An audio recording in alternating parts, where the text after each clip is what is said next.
Homestead Grandma here. Welcome to my bathroom. I know this is a little unusual, but you'll get the idea here pretty quickly. Being out in the country, I am surrounded by fields. Thank you, Grace. You go play with this somewhere else. And what's in fields? Mice. So it's been getting cooler, and the mice have started coming in. Okay, Grace is trying to get me to throw her ball.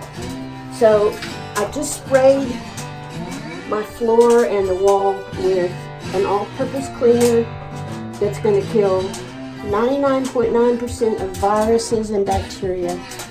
And the reason I'm doing that is because mice carry hantavirus, H-A-N-T-A, and I don't want that.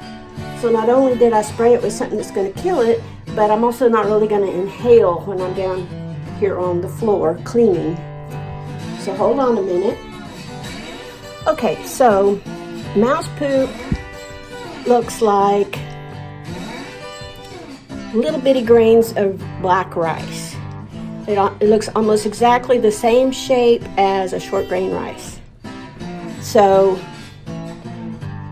once you see that, you start wondering how they're getting in. So this is a hole behind my toilet that did not get properly sealed when this bathroom was built inside this barn. Now, when we cleaned this barn out, there were lots and lots of mice. And we kicked them out and built a house in what was their house. So I got this product.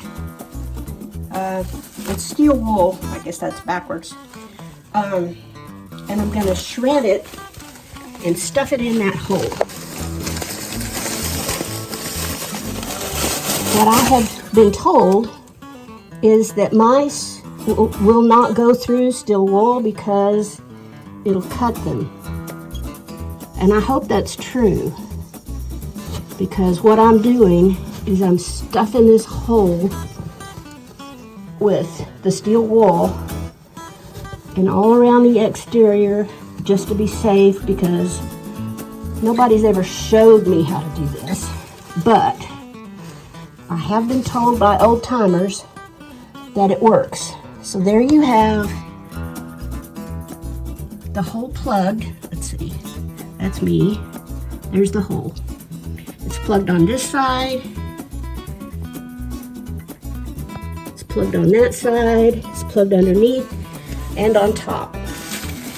And hopefully that will stop allowing the mice to free reign in my bathroom and wander into other areas. So hopefully this will work. And you can thank Homestead Grandma for the tip. You know, when you have animals, chickens, turkeys, dogs and cats, you can't use poison because it will kill your animals. And I don't like the idea of a hoot owl flying down and grabbing a mouse and getting poisoned. So I don't use poison. But I do fight these varmints every way I possibly can. Ever been on a tractor? Not very exciting.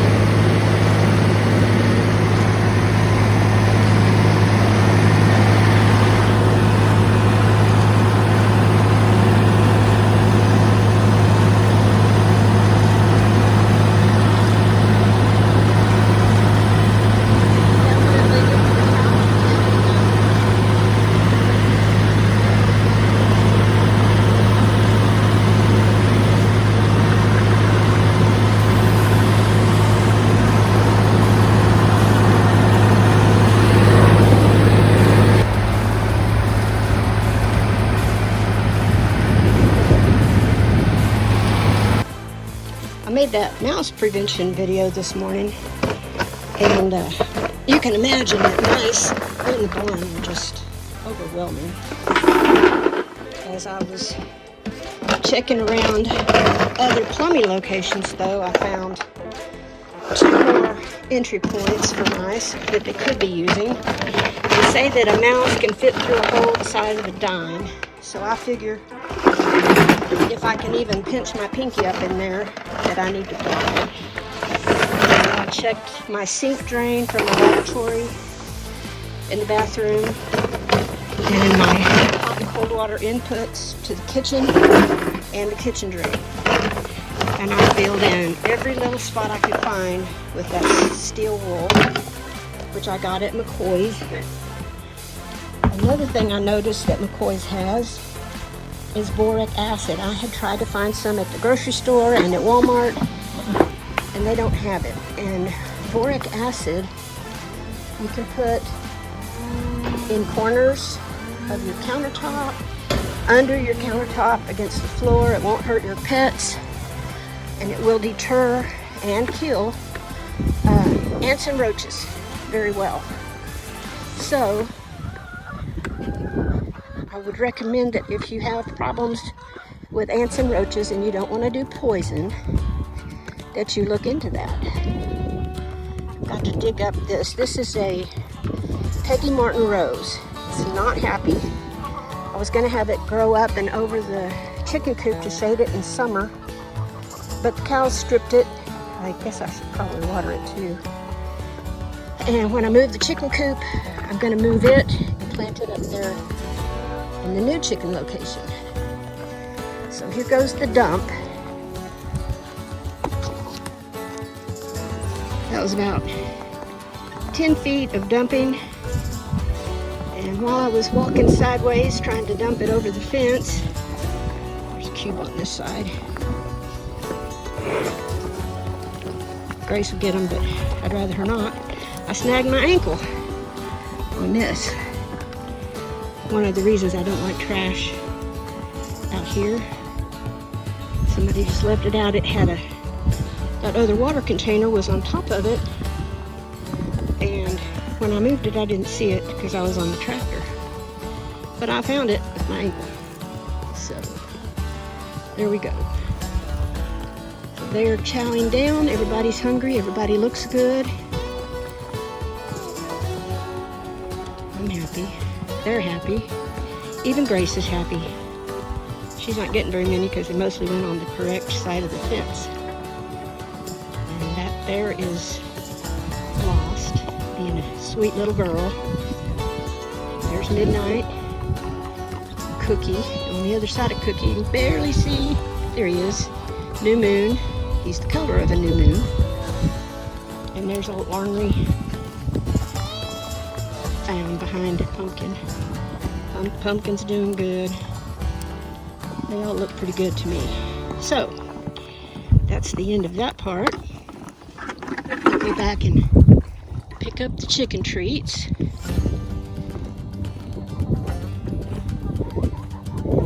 Say goodnight to the chickens.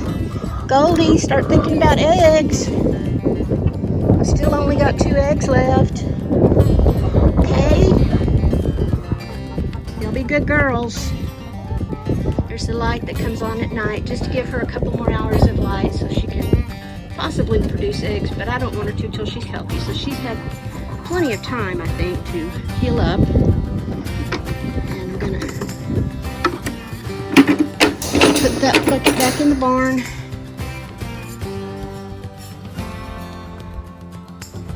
Pick up my chicken treats.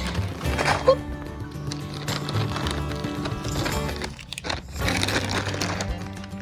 Head to the house. You can see the tractor out there with the pallet. I want to drop the pallets down over the T-posts that I stuck in the ground so that the T-post will anchor the pallets.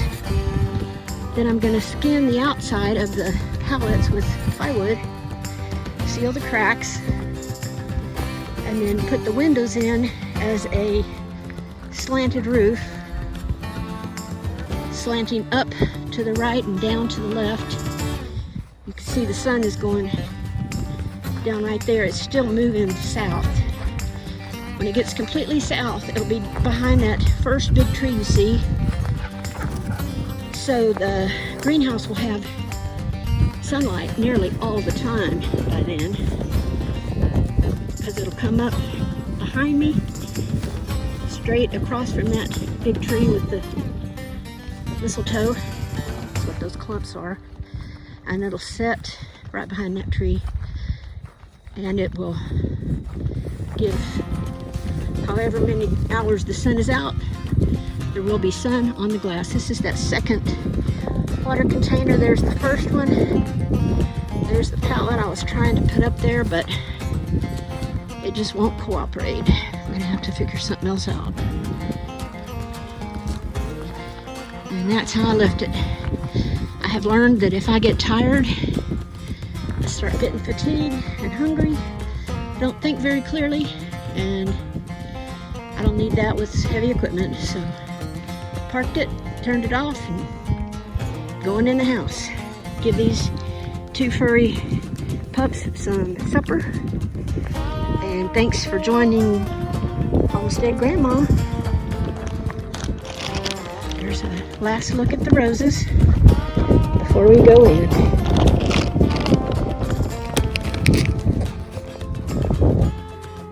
These guys all have food in their bowl. This afternoon, so I didn't feed them. So guess what they're trying to tell me? Go kitty, kitty. Kitty, kitty, kitty. Kitty wants out, I can't even open the door. See, Stormy can move around, but he just has trouble keeping his balance. And you can see right there, Red, I think Sunflower bit his snood. It's got a big scrape on it, and then it's kind of raw at the bottom also. They have little battles about who's going to be the boss. And then sometimes she gets mad that Gobbler on the right is still alive because she didn't like him. And she pecks him and grabs hold of the skin of his head and yanks on it. But I know they're telling me I didn't feed them, but I also know that they had plenty of food in their bowls. And they probably still do.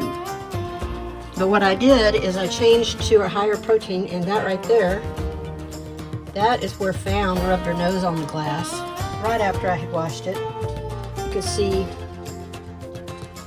right there is where a nostril was, and she swooped up like this with it. So yeah, you get different decorations out in the country. But I switched them to a higher protein food that doesn't have junk in it. It's a natural food, and it's supposed to be better for them, and I'm going to switch the hens over to it also. But they don't seem to like it as much, so they don't gorge on it like they were the junky one that had all kinds of stuff in it that isn't necessary for birds, like soybeans. And they don't seem to like the new one as much, so they didn't eat it all. And I know they want me to give them the old one, but I dumped all of that in on the hens, so there is no more of the old one. I guess I could go see if they want some treats from my hand, but they've never been good at that. There's Sunflower. So we've got the whole family here. That tree bag that Sunflower is standing on, I was going to try to clean out the drain part of it. They drain slowly, but that one is clogged. It stays full, and a full tree bag doesn't water the tree, so it's no good unless I can do that. So I've just left it out there. I probably just ought to throw it away. I'm not sure it's salvageable. There's my trash can for feed. I'm going to move it into the porch and put that new expensive natural feed in there. It's not expensive, but it's the same price as the old feed, but I get 10 pounds less, so I guess it's 20% more expensive. But anyway, these guys are all very vocally send me a message without saying a word. And I'm not going to go feed them because they've got food in their bowls, and I've only got more of the food they don't want. And I can't open the door completely, so night night, guys. I'm gonna shut the big door now. Thanks for joining me. See you again on Homestead Grandma.